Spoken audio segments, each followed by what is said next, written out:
manya ate ffe tuli bakulembeze naye ate ekibiina kirina bannannyini kyo be bannayuganda ffe tuli bakulembeze b'ekibiina kya bannayuganda era be balina marking guide nti akati Waiswa kubanga obwesiga obwo ennaku z'omwezi bwe twagenda mu kulonda akalulu akagwa His Excellency Robert Kyagulanyi Ssentamu oba obwa President wa Uganda bano be muwulira kati abali mu kujijomya bannayuganda nga n'aba bakuuma mwe bali semmundu kati okugisuulira akasooli akamu nga bwegoberera naye eyinza ogaana okuwooma mu ntamu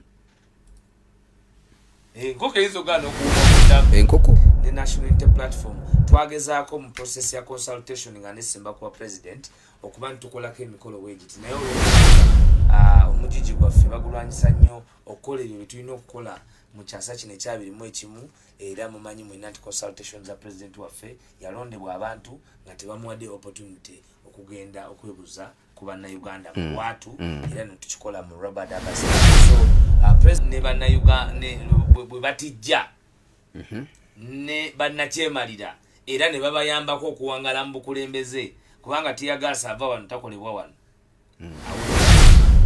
okuweereza obubaka obulwanisa neo-imperialism mu the 21st century era ku Sunday Minnesota yasobodde okusabira mu church ng'omuddugavu yekka eyakawebwa mu platform eyo nsonga eddembe ly'abantu ye Nelson Mandela so kibadde kyantiisa nnyo nti nga baakamala okujaguza olunaku lw'abakozi ng'ebigambo byonna byogereddwa e Mayuge ate minisita yakozesa omukolo gw'abakozi atemuddwa enkya ya leero ng'amutemudde mukozi wa gavumenti era ng'amutemudde amulanga okuba nti ye abaana ababe baddayo nga tebalina ye abaana ababe tebabadde na kyakulya waka nti ye enkola ey'okuba nti tebasasulwa ebadde mu forces fuluma ebweru w'omu kibuga buli muntu gwafulumye naye bamuwa kye bayita padiem naye ojja kwewuunya nga abajaasi bano padiem waabwe eri ate amutwala ojja kwewuunya nti abajaasi bano kuba bo bajaasi nga padiem waabwe eri amutwala kuba bo tebakkirizibwa kubuuza bibuuzo babatwala nga ba plantation slave abakozi abo nkubuulira bakeera ku makya kubanga omukozi oyo olwaleero yandibadde alinamu essente amakya ga leero oluvannyuma lw'okubanga eggulu babadde mu mirimu bano tebafiibwako n'essente ezo ze bakama baabwe ze balina okubawa eziyisibwa mu mateeka nazo tebazifuna kubanga enjala gy'abadde akaaba eri eka singa babadde basasudde olunaku lw'eggulu yandibadde alinamu ettooke His Excellency Robert Kyagulanyi Ssentamu nga batuganye okukola consultation yagamba bannayuganda nti yali agenda kusasula abasirikale miliyoni 1 buli omu abakugu ennyo ne bavayo ne bakugamba nti Bobi Wine oyo talina physical policy tayisobola kugamba nti agenda kuwa omusirikale miliyoni 1 mawe yamu omulimu and every day he's supposed to write opinions to the president because the role of the Attorney General is to advise the president. Ate speak parliament. Yejjako obuvunaanyizibwa bw'okuba advised by the office of the Attorney General ne balonda baloyazi baabwe oluvannyuma lw'omwaka musango gw'aba independence ogw'abakumaanyisire wano. Mukyala ntakyakoze kategoliko ku kye nabagamba nti parliament yafa. Tewali parliament. Ate parliament okutuuka kweyo level General Museveni ye yagituusawo era yali happy nti tewakyali parliament.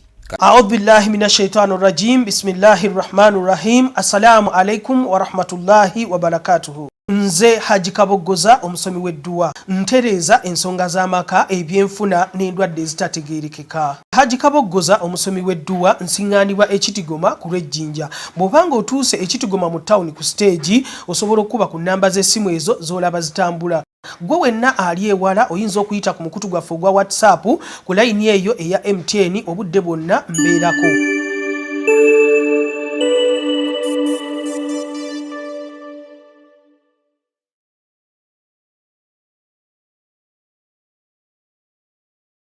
Era toyinza keera ku makya nga tannayonooneka nnyo eri omuyimbi yagamba nti leka kuwa sente mwaka bwe zirema muguno nga nzita n'abazinoonya tomanyi bwe ziri. Kakati mu luyimba olwo nze nyinza okugamba bannayuganda nti toyinza kuwa kulafubana kubeera mu mbeera ya bwetwaze n'okiwa nti kati wiiki ejja bwe kitatuuka nkivaako, kubanga obwetwaze is self independence.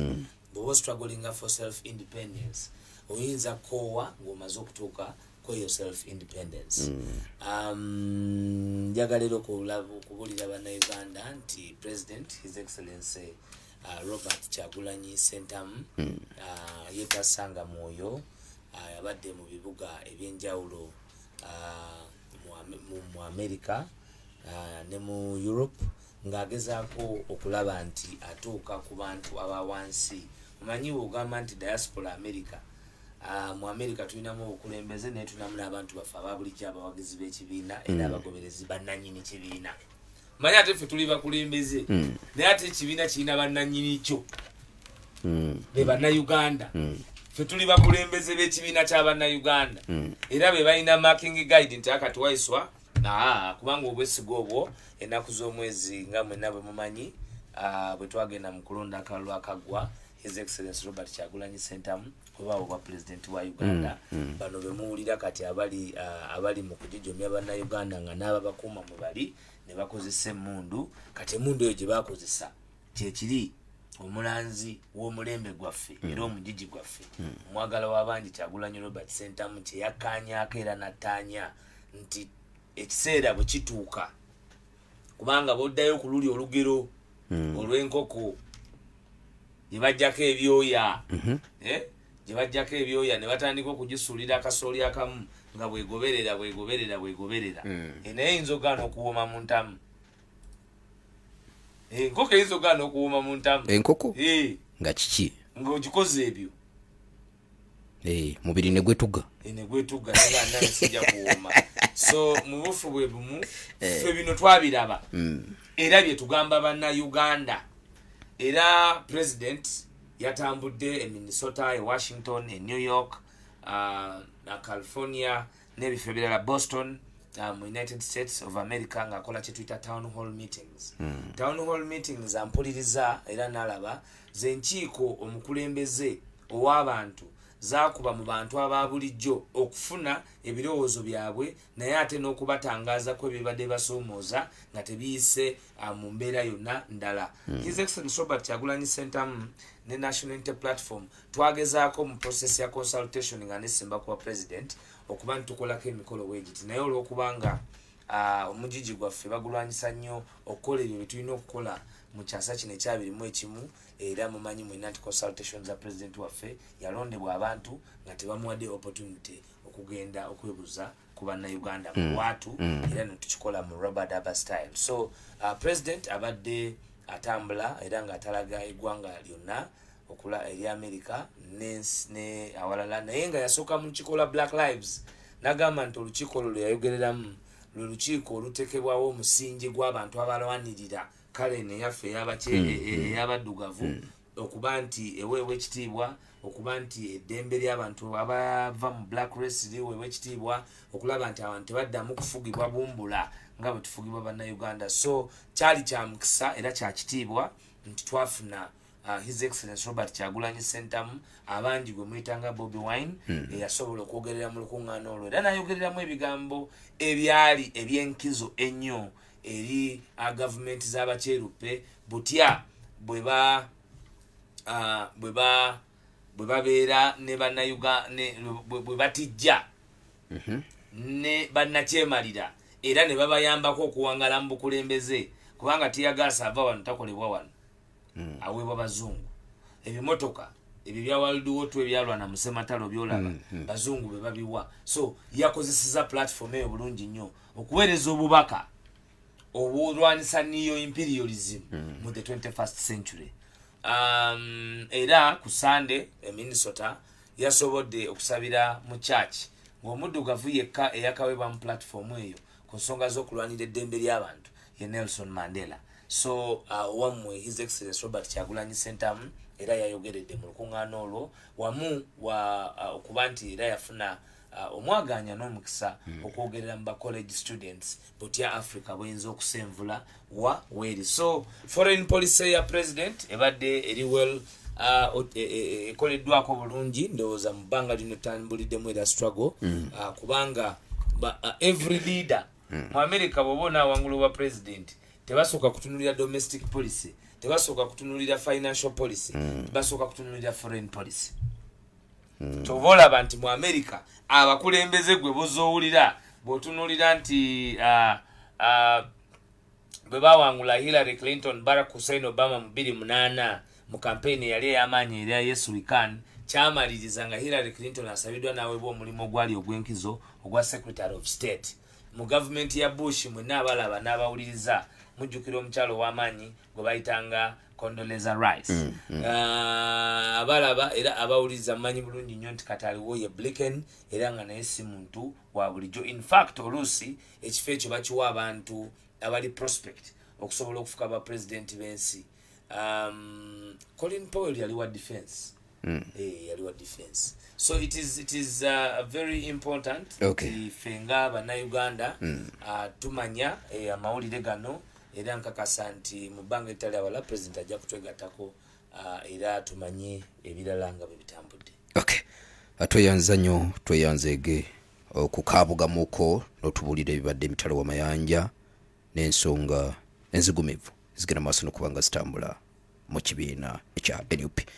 Ngendagendako omulango buno katono Waiswa, naye bwe tukomawo tugenda kutunuulira ebintu bingi. Incident yakedde ku makya okugwa mu ggwanga okuba nti minisita asindiriddwa ebyasi ng'ate mukuumi we yabimukubye.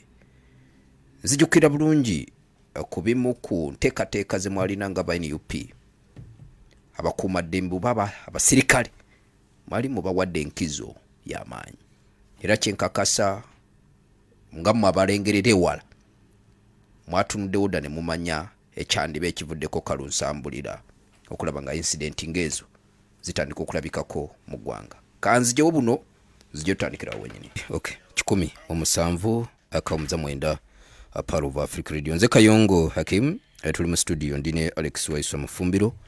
Eno program bagiyita Namwatulira, tutunulira ensonga enene mu ggwanga era ffe tuzoogerako. Waiswa goli ku muzindaalo masasi gafusa masasi ng'obudde ku makya n'okulwaleero. Tandikirawo. Njagala okusooka okutuusa okusaasira kwange eri minisita ne famire ye.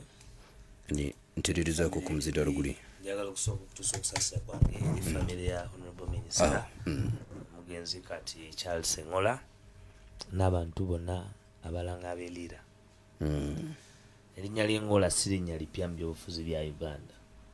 In fact waliwo omulala bamuyita Sam Ngola era amawulire bwe gakedde ku makya okutambula abantu abamu badde bamanyi nti boogera ku Sam Ngola ng'ono ye deputy president wa Abalango mu National Resistance Army. Naye it was a Kano Engola ono badde mwatiikirivu naddala oluvannyuma lw'okuba nti bwe gaavaayo mu kukwata Kyagulanyi mu Arua amagye ne gajja ne gakuba abantu mu kibuga. Kano yajja n'agamba nti amagye ago tegabadde ga Uganda, gabadde magye ndooza nga gava eyo Mali kubanga aga Uganda gaali tegasobola kukola kikolwa bwe kityo eky'okukuba abantu. Abadde minisita wa Labour. Labour kitegeeza abadde minisita wa bakozi. Olunaku lw'eggulo yabadde 1st May lwabadde lunaku lw'abakozi. Kibadde kyantiisa nnyo nti nga baakamala okujaguza olunaku lw'abakozi ng'ebigambo byonna byogereddwa Mayuge, ate minisita yateeseteese omukolo gw'abakozi atemuddwa enkya ya leero ng'amutemudde mukozi wa gavumenti era ng'amutemudde amulanga okuba nti ye abaana ababe baddayo nga tebalina lipooti ewaka, nti ye abaana ababe tebabadde na kyakulya waka, nti ye enkola ey'okuba nti tebasasulwa ebadde ekudde ejjembe mu forces. Njagala nkubuulire ekyewuunyisa wabayo kibayita local wabayo trip ya minisita yenna okufuluma ebweru w'omu kibuga buli muntu gwafulumye naye bamuwa kye bayita padiem naye ojja kwewuunya nga abajasi bano padiem waabwe eri ate amutwala ojja kwewuunya nti abajasi bano kuba bo bajasi nga padiem waabwe eri amutwala kuba bo tebakkirizibwa kubuuza bibuuzo babatwala nga ba plantation slave. Omuntu wa bulijjo awuliriza Power of Africa Radio padiem ayinza okuba takategere bulungi padiem nti bwe banaaba banaasula kati okugeza babadde mayuge emayuge gye babadde ebbanga lye babaddeyo ministry ya labor nga yeteekateeka kitegeeza minisita yagenda ennaku 2 maaso okuteekateeka ennaku 3 ennaku ezo zaamala nga ali eyo ewaffe gye yabadde zonna zinamutumba ziba zirina okuba catered by government era waliwo sente eziba zasalibwawo nga zalina okufuna according to schedule eya Ministry of Finance. Naye abakozi abo nkubuulira bakeera ku makya kubanga omukozi oyo olwaleero yandibadde alinamu esente amakya ga leero oluvannyuma lw'okubanga eggulu babadde mirimu akasente kaabwe tekaba kakubanja kuba kubako eza hoteeri kubako ez'okulya kubako nezize ez'okuba nga asobola okubaamu nazo ng'omuntu ate tezifaanana za minisita minisita ezize bazibalira na mu ddoola tebazibalira mu za Uganda zalina okufuna ng'afulumye ebweru wa Kampala. Kakati kyabadde kikulaga nti aba security bano tebafiibwako ne sente ezo ze bakama babe ze balina okubawa eziyisibwa mu mateeka nazo tebazifuna kubanga enjala gyabadde akaaba eri eka singa babadde basasudde olunaku lw'eggulu yandibadde alinamu ettooke. Okay? His Excellency Robert Kyagulanyi Ssentamu nga batuganye okukola consultation yagamba bannayuganda nti yali agenda kusasula abasirikale $1,000,000 buli omu. Abakugu ennyo ne bavayo ne bakugamba nti Bobi Wine oyo talina physical policy tayisobola kugamba nti agenda kuwa omusirikale $1,000,000 agenda kujjawa sente. Ne tubagamba naye we can have a small security force nenga eri well facilitated nga eri well enumerated nga their welfare is beyond reasonable because they hold the security heart of this country. Be balina omwoyo gw'ensi kuba bokka be bakkirizibwa okubeera n'ebitta. Ne tubagamba nti omusirikale amaanyi g'akoza nga akuba Waiswa oluusi ajja okujja okugumbulula Waiswa waali nga mukama we amuwadde ebiragiro tannalya tannanywa eka abaana balina ebizibu olwo ate asanze Waiswa n'alyoka amukuba egy'akatale. Bwe tumala okuunderstandinga that psychological problem kwe kujja ne figure ya 1 million to sort out kubanga security forces zonna mu nsi zaalinga from ne baamini abo be bazze bajolonga nti they did not have a professional army. Amagye galina okuba ne kibayita officers mess. Kyekyo ab'amagye we batuula ne banyumyamu ng'abantu. Amagye galina okuba ne army canteen nti omujasi talina kuyingira supermarketi.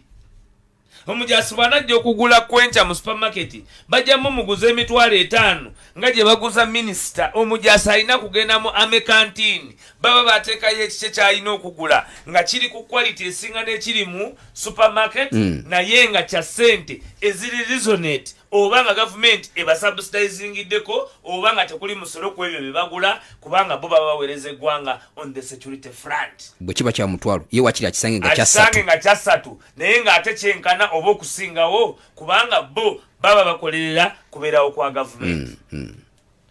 Okunywa nti banywera muli munda nti bwe bawunga they can manage themselves. Olwaleero ab'amagye tuba nabo eyo mabaala era bakuba abantu eyo. Eriyo omujasi omu ndowooza yali 2012 malaaya yamulomansinga ku top bar mu kibuga n'amubbako sente ze yali wa Special Forces Command n'ayambuka mu State House e Nakasero n'ajjayo emundu Wuzgan nakirira nakuba abantu ne bafa aliwo nebyali bombo topab ne bombo n'entebe bingi kakati eyo pattern ekulaga frustration gye balina as a security force babanga ne kye bayita staff quarters ate tugane kutunulira amagye gokka tutunulire ne poliisi bw'otambula wano Cold Kampala ekibangirize kye kikiriddawo wansi kyali kya police staff quarters at the time ng'okuzimba ezo ennyumba eziri awo nga ze zisaanidde DPC asulaawo RPC asulaawo OCCID asulaawo kitegeeza wabawo time of jurisdictional response mu byokwetaagisa ekitundu ky'okuba ne security response yo neyeetaagisa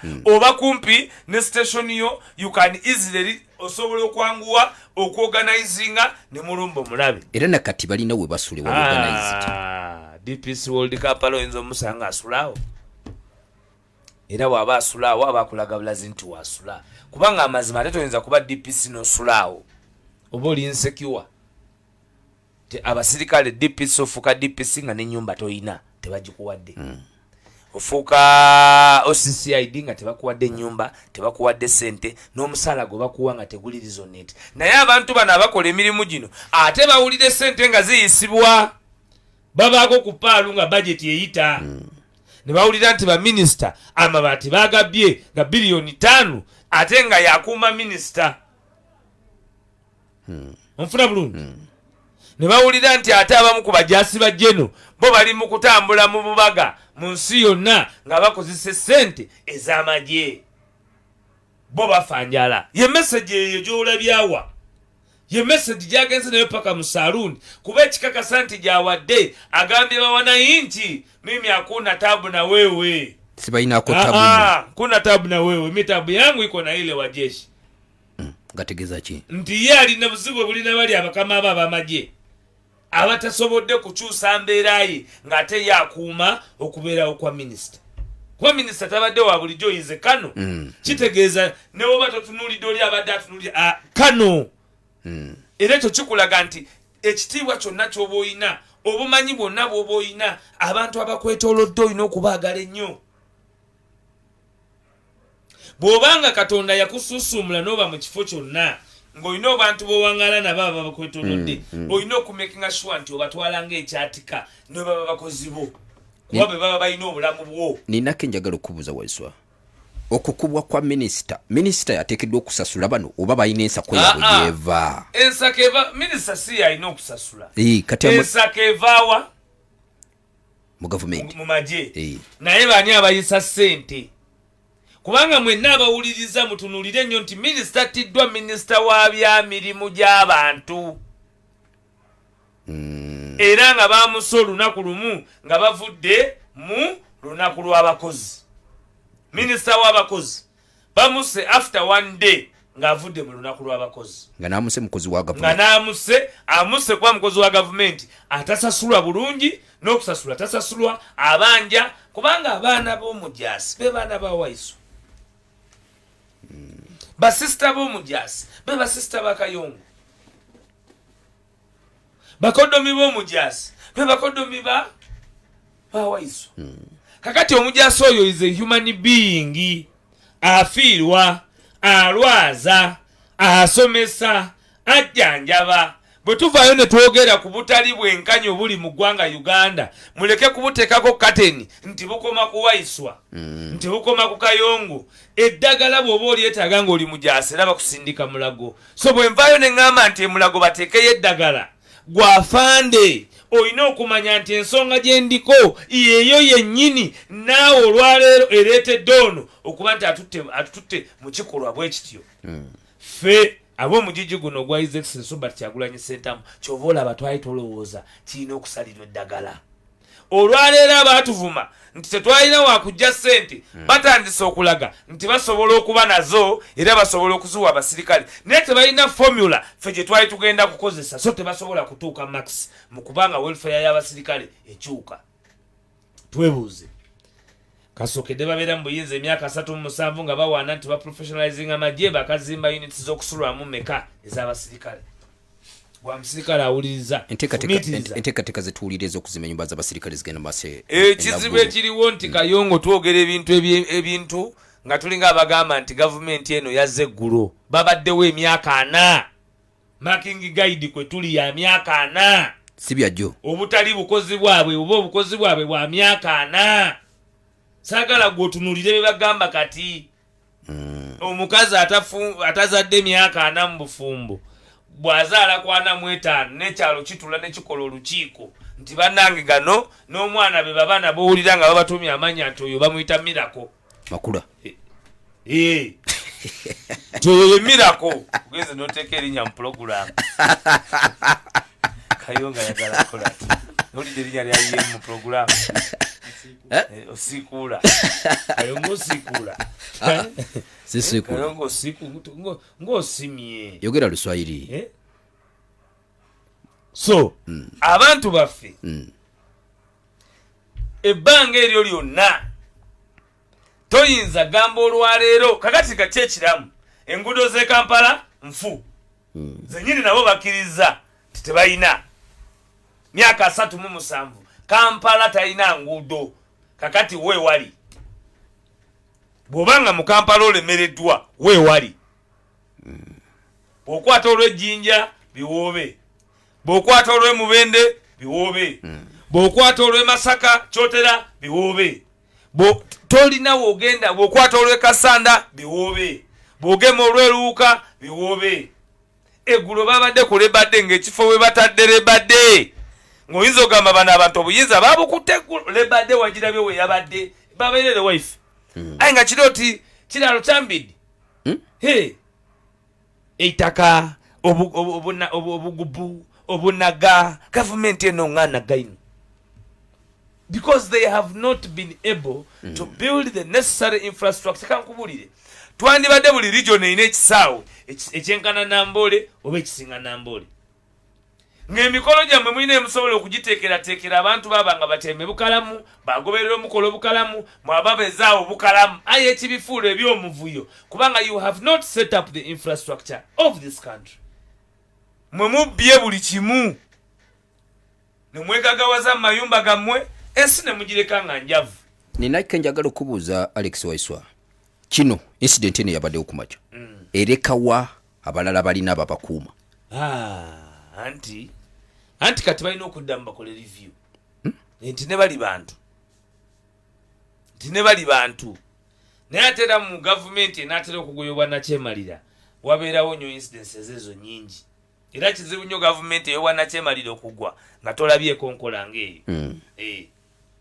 So it is important nti tulina okukkiriza tumanye security yaffe as you deploy ng'ogenza okukola enguudo e Congo aba security mubafuddeko engoye zibambala zeezo sabuuni ayozesebwa yoyo kubanga gwe bw'obikozesa Kayongo naye bw'abikozesa kakati awo ffe bwe twali tutambulidde bino gundi tebimukwatako ani Ochola bimukwatirako ddala butereevu siri ku magye gokka all security forces n'ensonga y'olowooza nti kati ensi erina kubeera mu rough file tebagenda kubuuza bibuuzo yavaawo katono ebibuuzo bibya bibuuziza n'amasasi ate eriyo abantu mu nsi abalowooza nti akoze kyabukugu era kyabugunjufu oli ankubidde n'ambuuza nti naye lwaki nammwe temukola bwezizingirire omulambo gwa bodyguard ne mugutuwa ebitiibwa ebisaanidde nga kiti kijja kuba kyali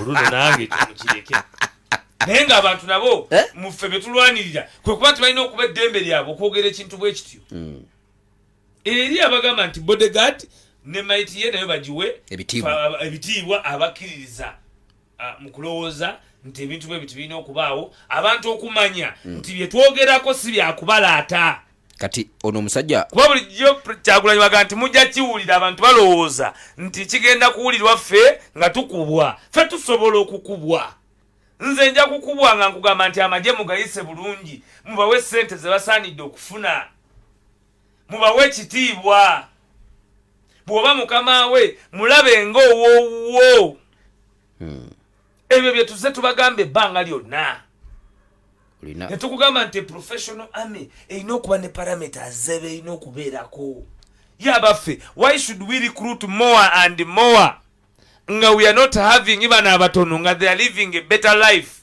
You can only create a bigger human military resource when you have looked at their welfare infrastructure world all over. Tekisoko kolewo kubanga olutalo luwangulwa budget toyinza twala mujasinjala gweruma n'omutwala alwane n'awangula kyobola bakoni yatulema kubanga kifo ky'okugulanga uniform z'abajasi bagulanga zitabatuuka, kifo ky'okugulanga buutu bagulanga za mugulunga. Gwe n'ogenda okugula engato z'amagye banate badde babbi amagye okuva edda babbira mu magye. Gwe tomanyi nti wano waliwo yagenda okugula uniform y'amagye n'agulanga ya kikugu nga z'abachina nga y'abachina nga wano tezibatuuka pale nyimpi nga n'okiwa tuteyingira Waiswa nga zirina kwambalibwa bali abantu ng'oyise kaseese eri munda eri mu nsozi nga tozimanyi. Ojjukira byakutaaga skando byakutaaga omujjukira eyali omumalizi w'ebitabo w'amagye. Ojjukira saga we baagula engatto zonna nga cyunguli nga buutu zonna buli mujasi olwamuwanga zonna za left cyunguli side edge nga zonna cyunguli. Cyunguli omumanyi liso limu n'engato baleeta cyunguli. Wano mu Uganda amagye bagagulira engato nga cyunguli. Kakati gwolowooza bino ebiriwo byakati.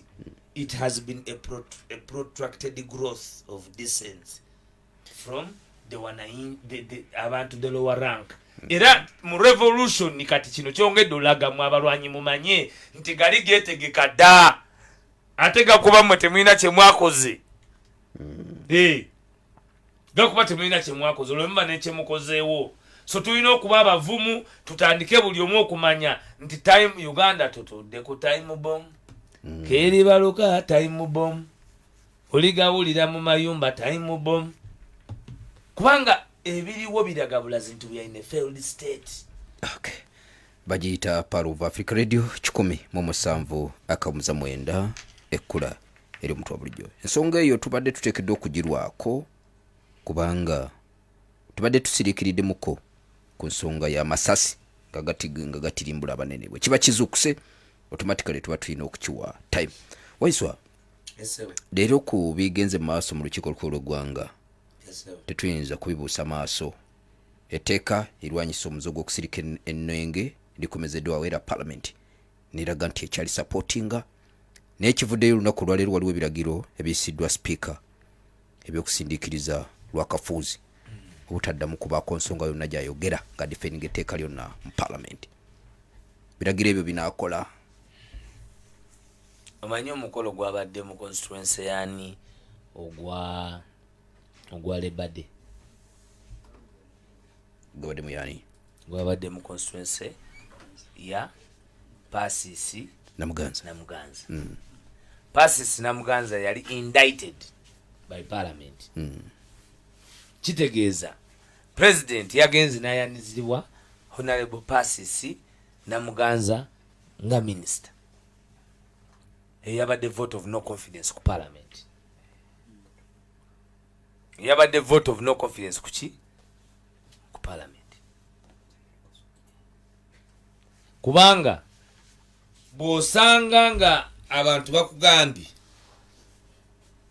nti mwakeera ku makya ne mwimpeachinga omuntu nga parliament nga mugoberedde amateeka ga parliament ng'olwaleero omuntu oyo gavumenti yasazeewo nemwebaza nemuwa okukyaza emikolo gy'abakozi era president n'agendayo ensonga n'agitambuza nga bwe yatambudde n'akomawo ng'ate oli parliament ekugamba nti yamugoba mu office olw'obukenuzi. Olwaki? Olw'obukenuzi. Parliament ekugamba nti ekigobya Pasisi Namuganza olw'obukenuzi obw'ennyumba z'ennakawo ettaka ly'ennakawo. Olunaku olw'abakozi lwabadde mu district eya Pasisi Namuganza minister eyasensalingibwa era n'alisiivinga president owa NRA n'amulisiivinga mu district n'ayogera naye nga minister naye nga n'ababaka ba parliament ku mukolo gwa ate abamukubako akalulu okuva mu office nabo we bali oba okyalina parliament ampuliriza ndowooza tuli wamu oba okyalina parliament kakati ebyo byonna byolaba byakwegagasa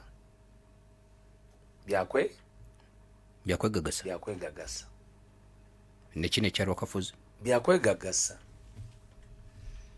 ani anamuwa akazindaalo anti ate oli minisita agenda okujja mu palamenti ng'azze kuwa government position anti mukisa tegujja muweebwa kuba mugambe paka nga yavudde mu bukulembeze ate oba weetaaga ebya attorney general office of the attorney general weetaaga okuwalira kiri wajja kwejjira ebyo byonna ate era tetwagala tukanye nabyo. That is abuse of power.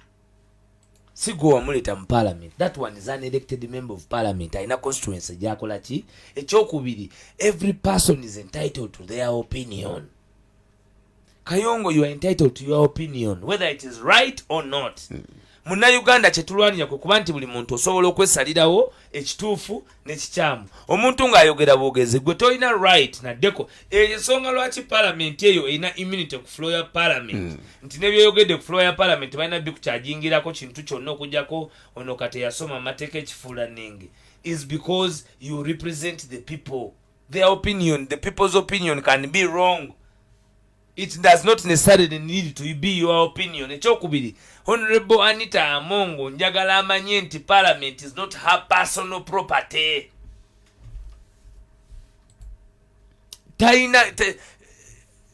It is not. Biri biragiro ebigwadde nga speaker. Eyo si property ye. Biri unconstitutional. Ebiragiro ebyo byawa si bya mu mateeka. Talina bwayinza bituukiriza mu mateeka. Talina bwagenda bituukiriza mu mateeka. Yes, asobola okusalawo ntajja kulonda muntu kwogera. Naye kati attorney general wabanga balina bebagala okupresentinga nga attorney general taliwo nga waliwo deputy we. Because these offices are not occupied as persons, they are occupied as offices. Enkya wakeera ku makya General Museveni n'amuleeta nga attorney general.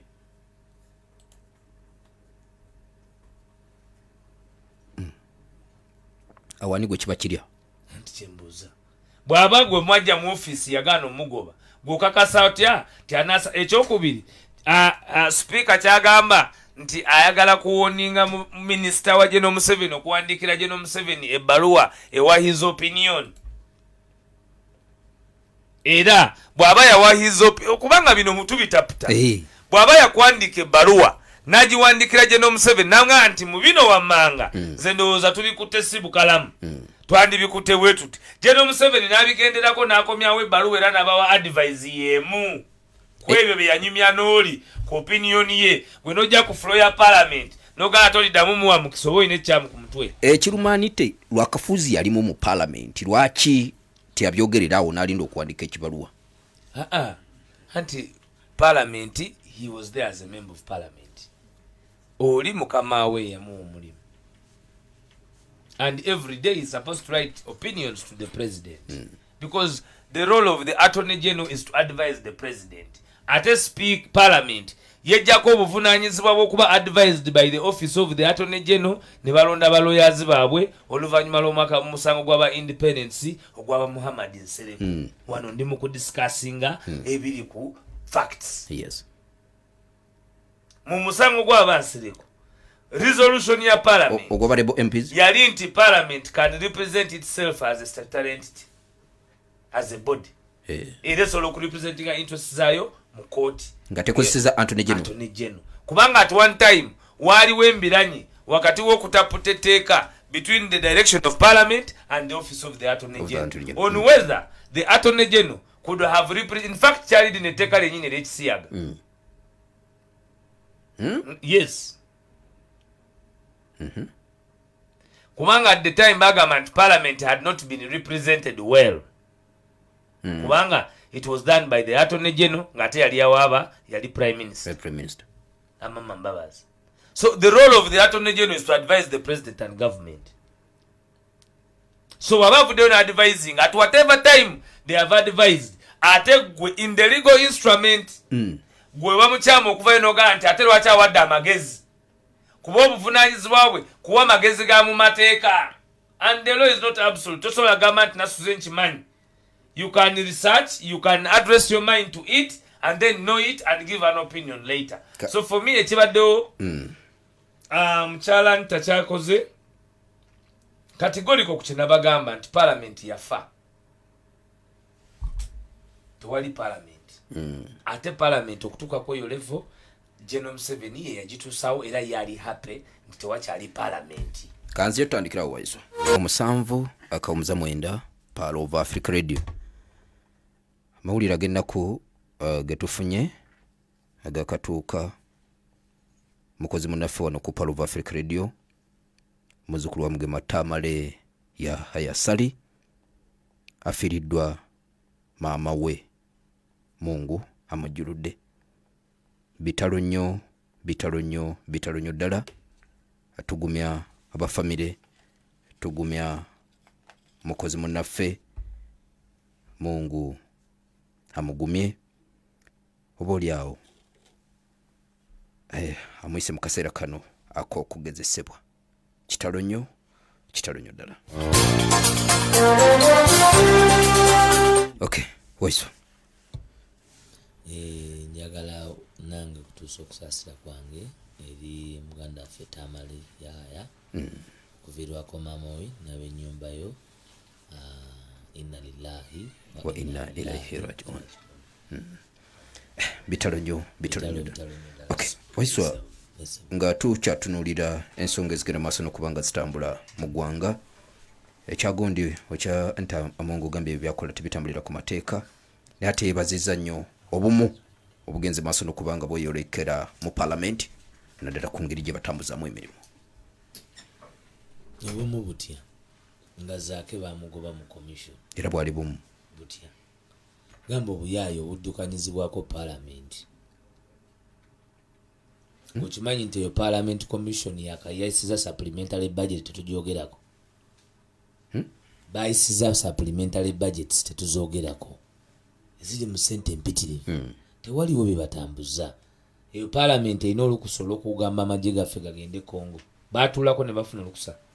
Bakidiscussingako ewantu wonna. Eyo parliament esobola okutunyonyola wa weetuuse ku ssente z'erubowa. Eyo parliament eriko ne speaker yatwala amabaati. Bubumu ki mu kutwala amabaati? Ate ebyamabaati lwaki obireeta kati? Ati parliament. Gwogambye parliament. Akulira parliament alina omusango gw'okutwala amabaati 500.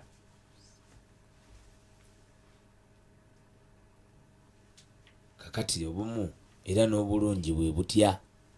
Olwaleero omujaasi ali mu kuba muntu lwakubanga parliament kifo ky'okuyisa ssente z'osasula ab'amagye eyisa za kulima nguudo Congo.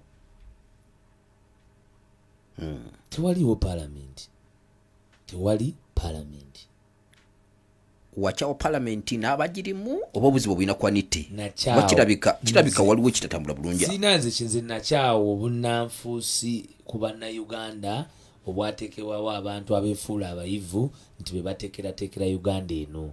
Kati omuntu eyali ateekerateekera Uganda eno ng'atugamba nti Uganda eri bamata kubanga General Museveni yajja n'ebibuuzo ebigamba nti ye yaleeta modernity, modernization, development, unity, peace and stability.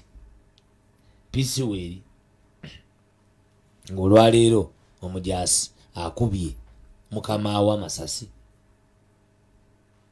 nga Machete ali mukomera, nga Gaddafi baali bamuwamba, nga Bobby Yanga ali mu General Court Martial, Olivia Lutaya nga awezezza emyaka 3. Waba waliwo stability?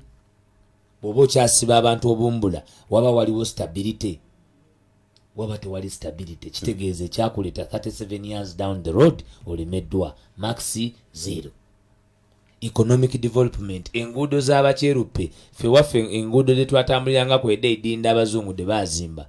Jeno Yoweri Kaguta Museveni alijja okuva mu bukulembeze after 37 years ng'amaadhi gamaze okwozaawo enguudo nga wonna tuli mbiboolibooli nga bw'obona e Kampala.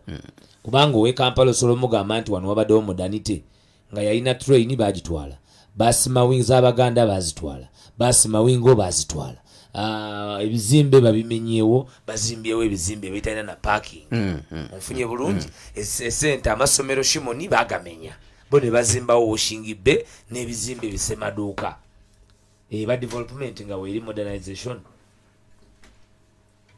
zero so ebigambo bye twogerako wano byebira essuubi lye tuba tuyina buli bwe tutaliraba ffe tulina okuvaayo kubanga n'ababaka ba paalamenti bennyini twogera nabo tebalina beetu kwekusazayizinga kuwaayo birowoozo byabwe bw'olaba gundi ali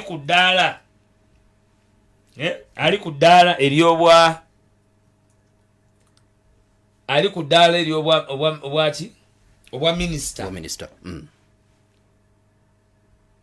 kuba omuntu okubeera minisita nga kanu kiba kinene naye disente eri mu bantu gweoyinza okulowooza nti eri mu bannabyabufuzi nga naye ebintu bino byonna the cardinal kubanga the principle of democracy is checks and balances, and the principle of checks and balances is the doctrine of separation of powers.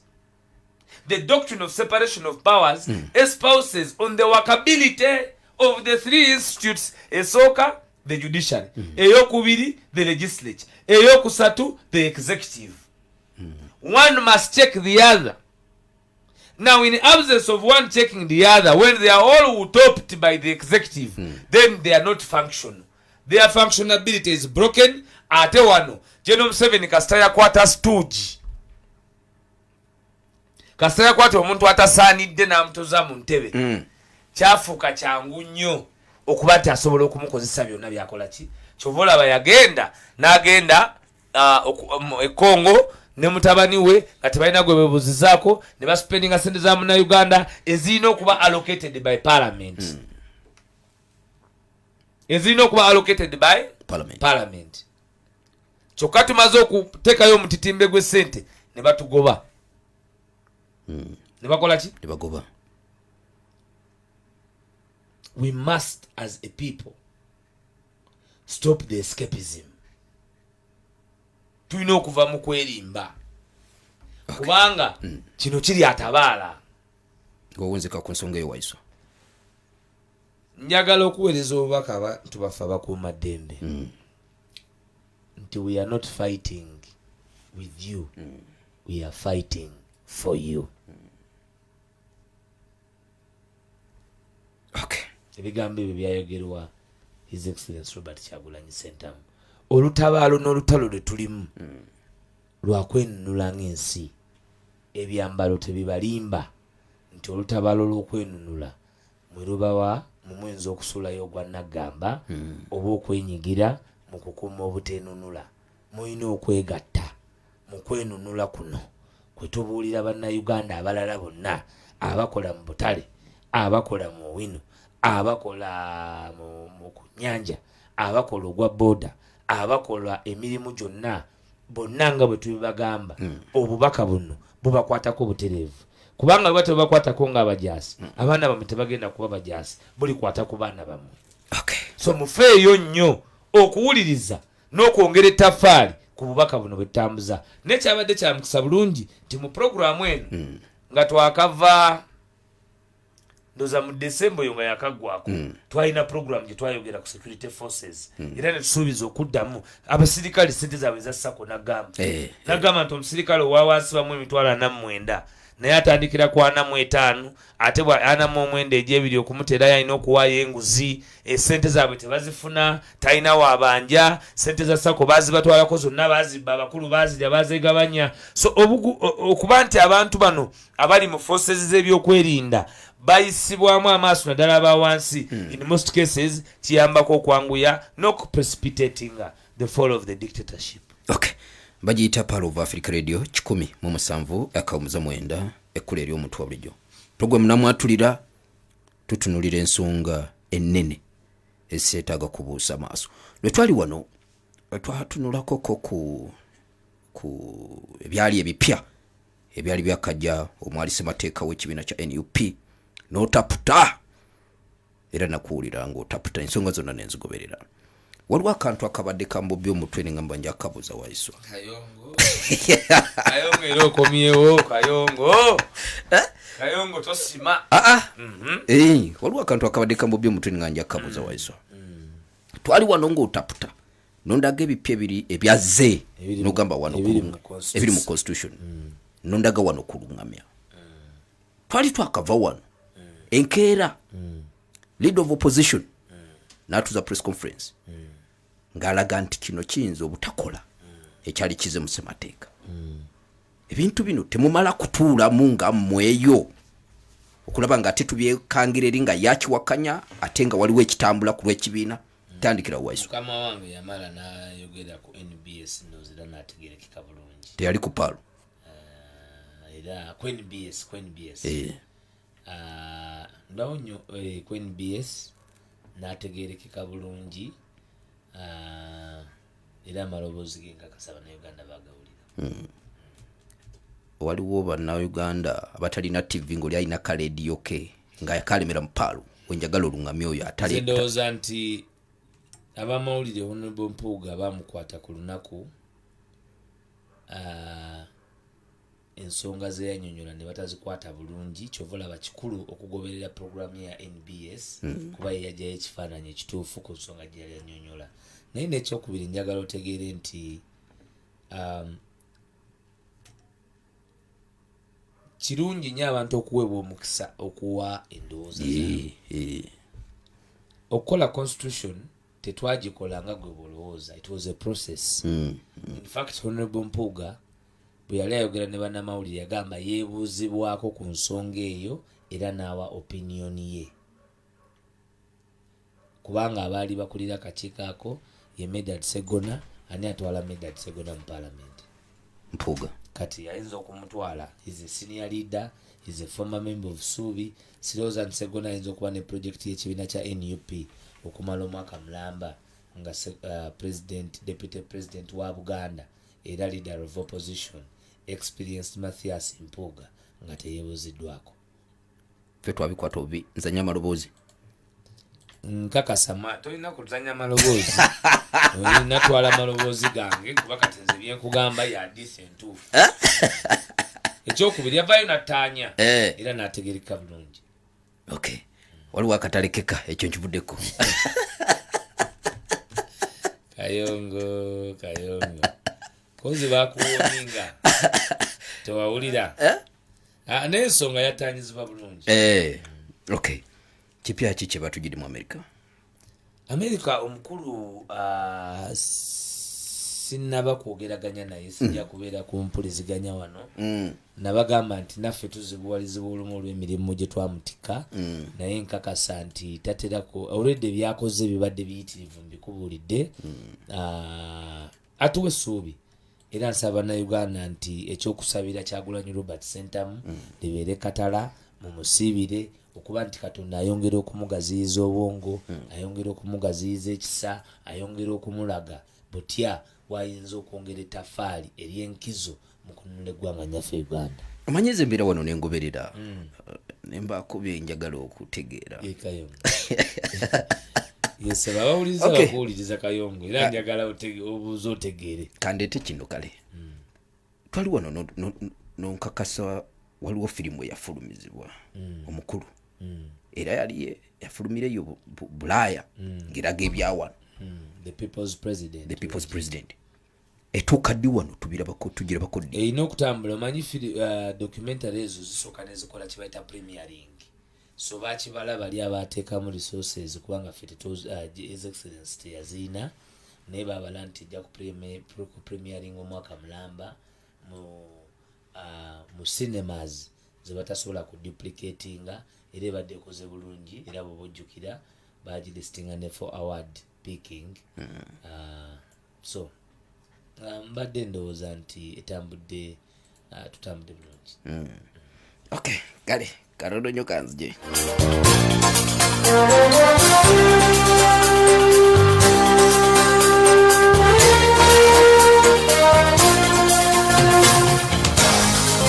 Bagiyita Power of Africa Radio kikumusava ko muza mwenda ekkulera omutwe bulijjo. Ndaba nsigaze dakika ziringa nga 2-3 kunya ziringa 3 ngenda kuwaya abakubi b'amasimu basatu then mubeeko ebibuuzo bimbuuza Alex Waiswa Mufumbiro. Bwe tuba wano ne Waiswa buli nsonga tetutya kugyogerako kubanga ebikulu mu bisuubira wano mu programu eno namwatulira okulaba ng'ensonga zonna zitambula nga bwe ziri. Tuyite ku 0759 077900 mubeeko ensonga ze mukoonako then ngire mbasiibule. Hello. Ono Katumwa Yusuf uziwa bode Katumu Katale. Esebo Katumwa. We bali kuwuliriza. Mwami Waiswa muwuliriza bulungi. Omanyifa abasoga mwami Waiswa mukama mutuwanga kirabo ate namutuwetera mwene UP. Era mwaganyira bule muwulira mugoberera nnyo ne ku TikTok era program ene genda kubaayo ng'asiwula ng'amba. Ayina TikTok? TikTok mulaba ngira program mupale semo namwatulira kweri nnyo. Era ngira baneka muzukulu wa butawa kubaje ekintu ategwe mukambira tobeeramu. Naye atize ku mulamwa. Njagala mbagambe ekintu kimu. Uganda bwetuse kati ebituusewo mu byaba. Ulina katola butukwale bana ulida ulyaga tebasasula tebakola kyo bitegeze n'ekyo kiragera abakulembeze bonna bamanyi nti kyatuusewo kijja gye bali. Katumwa Yusufu muvuzi wa boda ekatwe mu Katale obulango ombulaba buno bumaze okubanga bundaalika bwagala kuvuga. Waiswa tusibule gwanga. Njagala okwebaza mwenna abawuliriza PAL FM ne programu eno mwebali nnyo mwebali ddala. Njagala okutumira ku bantu baffe aba Secretariat David Lewis Rubongoya webali emirimu gy'okola Secretary General. Njagala okutumira ku mulenzi gwe bayita Alex Robans Wanyaga. Njagala okutumira ku Rahma Juma akulira abakyala. Njagala okutumira olwaleero ndoza kantumire ne ku Ghetto Speaker. Ghetto Speaker Jabless. In fact nadde njogerako ne Jajja Budda mukyalo engamba nti bw'otuusa okwagala obutulo obukaawa ombuulirako. Jajja obutula buweereze kubanga bwe tugenda tulina okukaawa ennyo. Era ng'ayagala obumuweere omukulu oli gwe twali naye ku mbaga. Titannatuuka kuyoya butulo obwa buyembe. Kyokka bannange kale tosobola kubanga ensonga za Kayongo muzibuli. Tosobola kubanga tugaziwa okusinga ku wano. Obutula yawulidde. Obutula ne miyembe Kayongo abibuuza. Obiwulidde? Kale programu namwatule bwe tugiwunzise. Assalamu alaikum warahmatullahi wabarakatuh.